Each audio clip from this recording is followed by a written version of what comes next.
Hello guys, in this tutorial I'm going to explain the git init command. So what is a git init command? This is a git init command. Git init command is the first command. Okay, with this first command we can run on the git.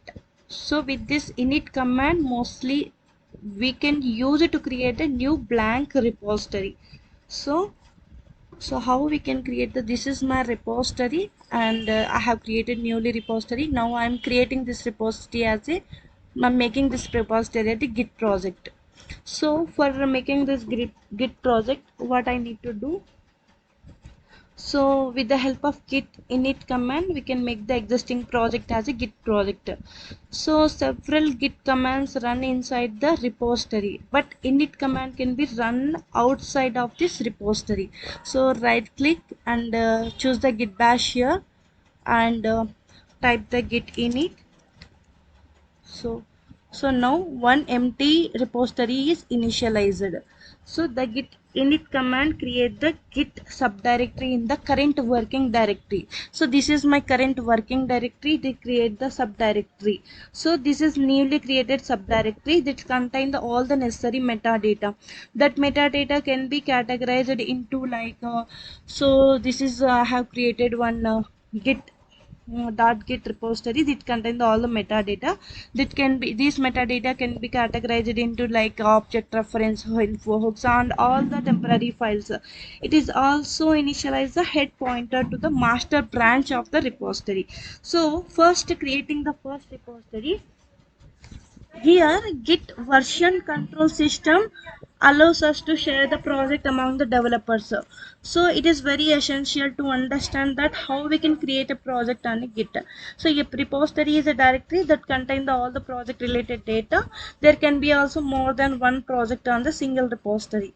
So we can create the repository for the blank and existing project. So let's understand how we can create the repository. So here we have created the blank repository. We have to first open the command line. So I have given the git init, and one empty repository is created with all the metadata. So we will create an empty git repository. Suppose if we want to make the git repository on our desktop, we have to open the git bash on the desktop, and we have to run this command. Okay, now what I will do, so now I will create a one file. We have to run the cat or touch command. So for I'm going to use a touch command for creating the new file. Okay, new file .txt.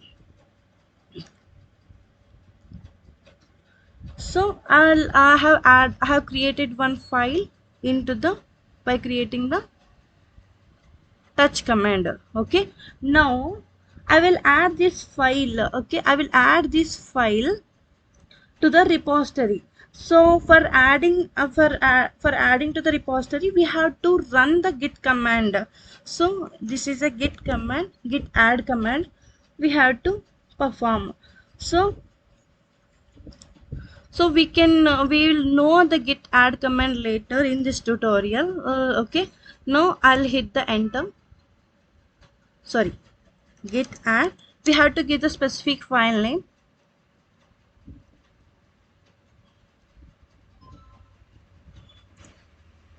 Okay, now we have to create the repository for an existing project. Okay, if I want to share this project, this is my project. If I want to share this project on a version control system, and we have to control it with the git, so we have to browse our project directory and start the git command line.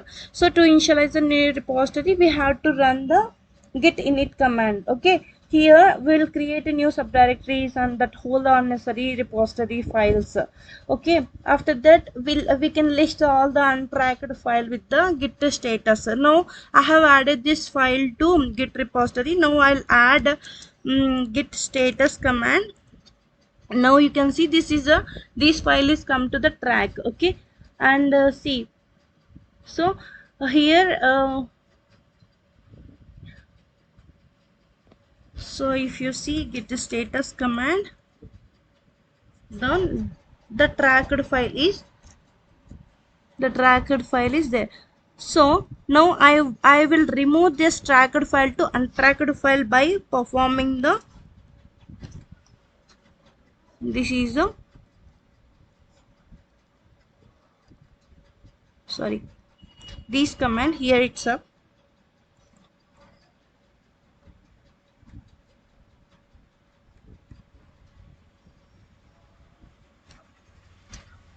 this file we have to paste. Now type git status, sorry, now this file is comes under the untracked file. Okay, so this is how about we need to perform the git init command. Okay, git, if we give the git init command, it is making the existing repository as a git repository, and also it will create a one .git file with the subdirectories. So these are all the metadata is locate reside. This data is gives all about a git project details. Okay, so thank you guys for this tutorial. I'll explain you about git add and git status command in the next tutorial. Thank you.